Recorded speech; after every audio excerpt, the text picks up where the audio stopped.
Novak, what is it like to come here and almost feel like you're playing a home match because of the support you get from the Serbian community?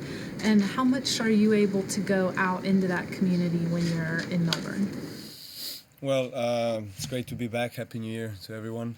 I've had lots of success in Australia in the past, and I think it's also due to that support that I get from the Serbian community, but also people internationally that come to support all of the tennis players during the next couple of weeks. It's one of the four, obviously, big ones, Grand Slams, and they call it a happy slam for a reason. And there's a lot of good vibe, good buzz around the city. People of Australia love sport and nurture the sport values, and they love their tennis as well. So during this 3-4 weeks, you can see a lot of tennis on the TV as well, and everybody follows it. So as a tennis player, obviously, it's a great honor and pleasure to be here. Novak, inevitable Andy Murray question. Several of us watched your whole match, your practice match, the other day. Obviously, you and Andy have had a pretty good relationship over the years. It looked at the time that in that match you perhaps were going a little bit easy at times in some of the points, and you could probably see what was happening over the other side of the net. Is that a correct reading, that maybe you were slightly holding back a bit? I wasn't. No, to be honest, I wasn't. But I did see, it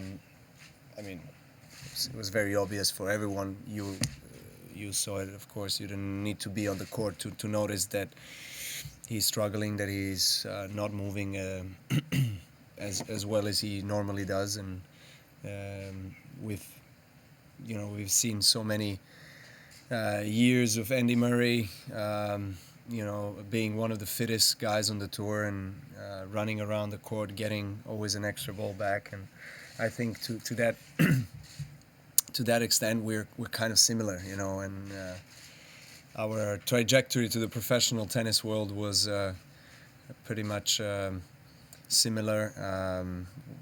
His birthday is 1 week before mine. We've grown together playing junior events. We played lots of epic matches in the professional circuit, and our games are quite alike. So obviously to see him struggle so much and go through so much pain is it's very sad, and it hurts me, as his longtime friend, colleague, rival. I've nurtured a very good relationship with him on and off the court. So I'm proud to have that kind of relationship that will go on hopefully for many more years, regardless of whether we get to play against each other or not, and whether he continues playing and whatever happens. I mean, as I wrote in my post, I will carry beautiful memories from the court and off the court as well, with with him included. And it's just sad, as someone that has been through a major injury myself recently, I can probably relate a little bit to what he's going through. But I think his injury of the hips is something certainly is far more worse than mine, my injury, because it's obviously something that he's been carrying for a while, for a couple of years, and he's unable to, even after several surgeries, to get back to the desired level.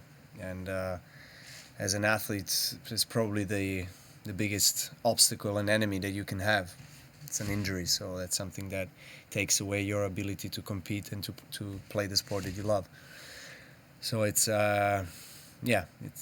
it's sad, not just for me, but for all sport, because Andy is a very respected and likable guy around the locker room, and he's a great champion. He's a legend of this sport, without a doubt. Multiple Grand Slam winner, 2 golds from Olympic Games, Davis Cup. I mean, he's had it all, and yeah, I mean, it's really hard to see him going through those emotions as well, you know, on the court and off the court as well, in front of you guys the other day. Yeah, he touched us all definitely, and I definitely wish him, you know, painless future in whatever shape or form that is, on and off, or off the court as well. Thanks. Caroline Wozniacki is about to have a first shot at defending a Grand Slam title. You were in the same situation 10 years ago here in Melbourne. How special is the first time? And what memories do you have from 2009? Well, Australian Open has been historically my most successful Grand Slam, and back in 2008, as you mentioned, it was my first trophy that I won, first major trophy that obviously served as a great springboard, and you know, for my career, it opened a lot of doors for me, and it allowed me to believe in myself that I can actually, you know, win the biggest tournaments in the world and challenge the best players in the world. To that point, you know, obviously I was a youngster that had a lot of potential and talent and was kind of working my way up, but you know, winning a slam is something completely different. So that was quite a unique experience for me, and I had a wonderful year, 2008. Almost reached the number 2. I think I ended up as number 3 of the world, and started a year 2009 as number 2. But then I have not won any slam for 3 years, and it took me a while to really make that breakthrough again, because you know that the second time is it's quite different from the first time, and it's obviously even more difficult because you get to experience the amounts of pressure and expectations from yourself and from others that you have not experienced before. But you, as a Grand Slam champion, will always stay a Grand Slam champion. So there is always going to be that kind of expectations behind you from yourself as well. Because if you won it once, you know, you always believe that you can win it again. So you're approaching, you know, I'm sure most of the players that are in this position are approaching slams, knowing in the back of their mind that they can actually win it again. So that's, you know, it raises expectations, which raises pressure, and you have to deal with that. So, but it comes with, I think, with experience and time, where, you know, you start to feel more comfortable, and you start to embrace it more and accept it as part of your life.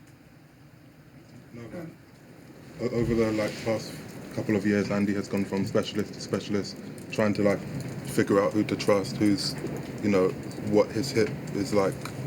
Given your injury issues, can you relate to that aspect of his struggles, particularly as I know you had a lot of indecision? That's the one part that I don't really like about, you know, going through the injuries, is that if you don't have someone that you fully trust medically, that, you know, you have to kind of go around and try to look for the best specialists and experts. And the way it works is like anything else in life, you know, different specialists have different opinions, and then you go from one to another, and then finally you have to make a call with your team, and then you have to bear, so to say, or accept the consequences of that call. And you know, sometimes you get lucky, I would say, or, you know, sometimes not so much, and you lose time, and then you get even more frustrated because you feel like you haven't maybe made the right call. And so I can, in a way, relate to that. I have not went into so much depth and details in conversations with Andy on you know, which specialists he visited and so forth, but I can imagine that the whole process has been quite challenging for him. So, it's a political question. The ATP Player Council last night, I understand there was a 5-4 vote in favour of change in the position of ATP president.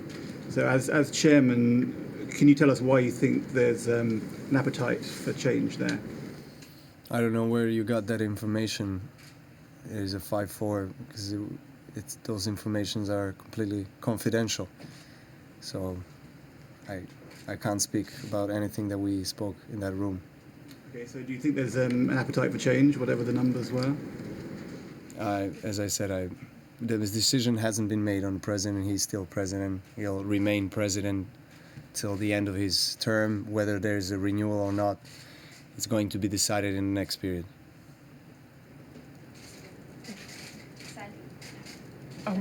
Mine was asked.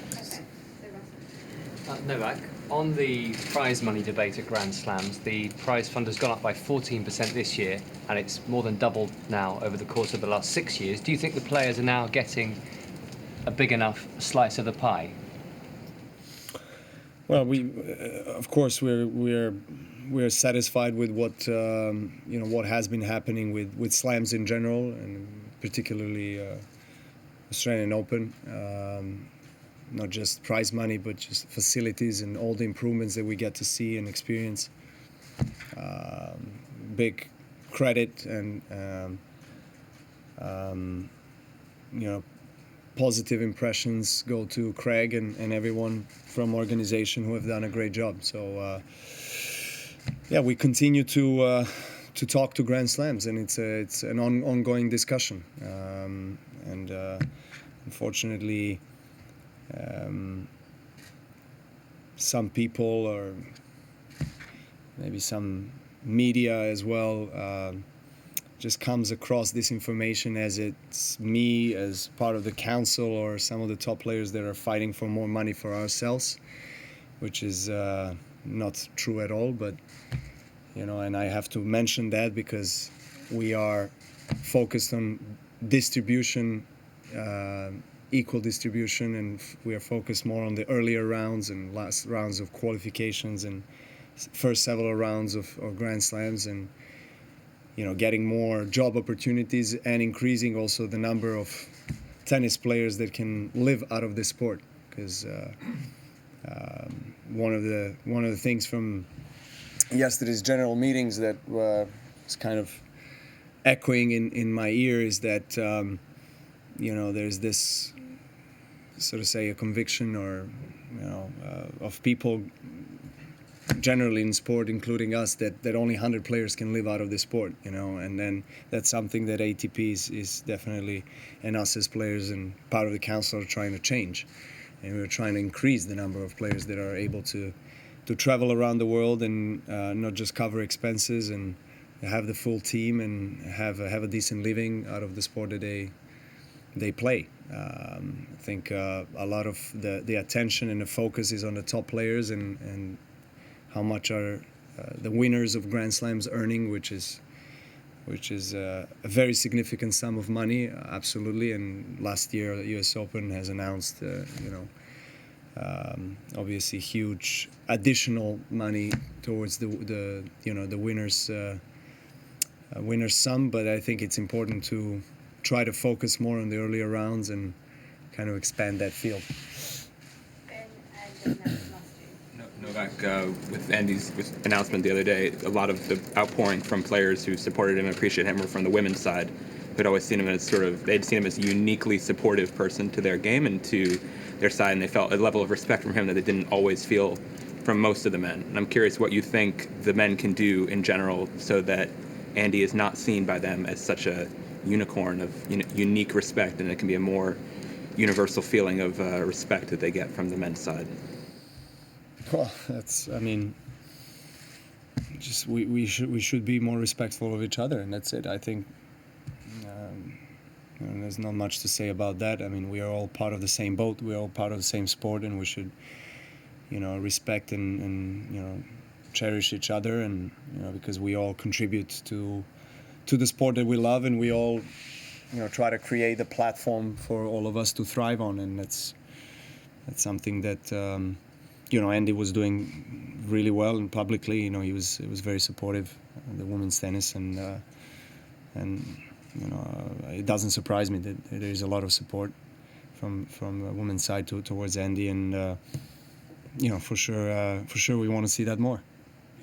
The player council appointing Sergei Stakhovsky recently, who's been one of the most negative and critical people towards women's tennis in the sport, sends a message that, that is not a priority for the ATP in terms of that message? Because you couldn't have picked a more negative person for women's tennis than Djokovic. Well, look, you can always focus on the negatives. I mean, sure. I mean, there's always a person or two or three that in the past has, stated something that is maybe not appropriate, and Sergey has been very involved in the and contributing a lot to the politics in tennis in a positive way, and trying to represent a lot of players, especially that are ranked between 50 and 100.